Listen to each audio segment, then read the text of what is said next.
Hello students, कैसे हो आप सभी लोग। आई होप कि आप सभी लोग अपने बोर्ड परीक्षा की तैयारी को बहुत ही अच्छे से और शानदार तरीके से कर रहे होंगे। तो जैसा कि मैंने आप लोगों को अपने चैनल के बारे में सबसे पहले बताया था और अपने पढ़ाने की स्ट्रेटेजी के बारे में बताया, तो मैंने लोगों को समझाया था। ठीक है दोस्तों, तो आज भी बहुत ही इम्पोर्टेंट क्वेश्चन है ये। इसमें चाहे आप जितने स्टार लगाना चाहे लगा सकते हैं। बात यह है, ये क्वेश्चन बहुत सरल है, लोगों को लगता है, लेकिन ये क्वेश्चन दिख रहा है निम्नलिखित संख्याओं को अभाज्य गुणनखंडों के गुणनफल के रूप में व्यक्त करें तो कैसे हो। मतलब इसी से आप लोग डर जाते हैं। ये देख सकते हैं आप, क्वेश्चन 2022 के AW सेट में आया था, 23 के DW सेट में आया और 25 के दो सेट में आया, BV एंड BY सेट में आया। तो दोस्तों ये क्वेश्चन बहुत ही सरल है। देखना क्या करना है इसमें।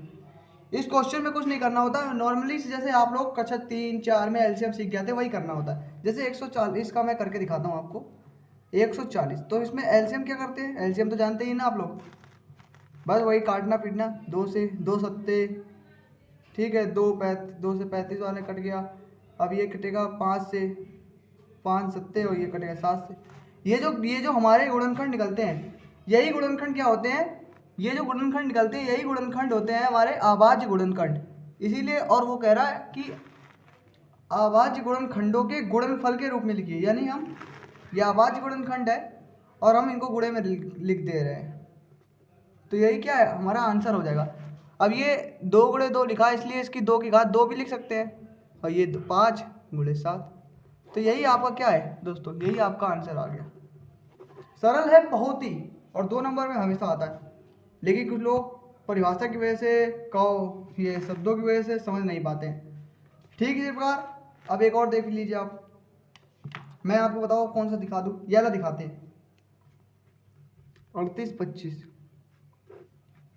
इसमें भी क्या करना है, इसको डायरेक्ट हम 3 से काटेंगे। 3 एकम 3, 3 दूनी 6, 2 बचेगा, 3 सत्ते 21, 3 पंजे 15, फिर 3 से कटेगा, 3 चौक 12, उसके बाद 3 दूनी 6, 3 पंजे 15। अब किससे कटने वाला है, अब ये 3 से, 3 एकम 3, 3 चौक नहीं कटेगा, 5 से काटेंगे।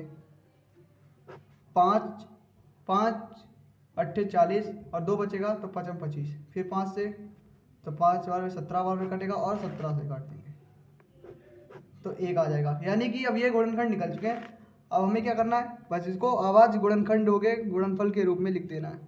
5 × 5 × 17, और ये 3 2 बार लिखा है इसलिए इसको भी 3 की घात 2, और ये भी 2 बार 5 बार 2 बार लिखा है इसलिए इसको भी, और ये ऐसे।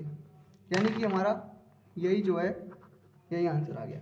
तो दोस्तों बस आपको करना कुछ नहीं है, मेरे साथ अगर आप लोग तैयारी अच्छी करेंगे तभी सफल होंगे। उसके लिए जितना मैं कराता था उतना करते रहिए, और जितना मैं पढ़ाता रहा उतना पढ़ते रहिए। तो आपको मैंने ये 2 सवाल बताए हैं, अब आप लोग ये 2 सवाल करके घर से लाएंगे और कमेंट में बताएंगे कि सर हमारा आया कि नहीं आया। और दोस्तों एक बात और आपको बता दें हम, कि मैं बहुत जल्द मेरा चैनल मैंने आप ही लोगों के लिए स्टार्ट किया है, और मैं इस चैनल पे लाइव आना चाहता हूँ। तो उसके लिए मेरे को 50 सब्सक्राइबर चाहिए दोस्तों, क्योंकि YouTube 50 सब्सक्राइबर के बिना लाइव नहीं आने दे रहा है। तो बस आप लोग 50 सब्सक्राइबर करवाइए दोस्तों, कैसे भी करके। बस या जानिए कि आप और हम मिलकर इतनी बेहतरीन तैयारी करेंगे ना, कि सितंबर हो जाए अक्टूबर, नवंबर से भी पढ़कर आप लोग 95% लाएंगे। धन्यवाद।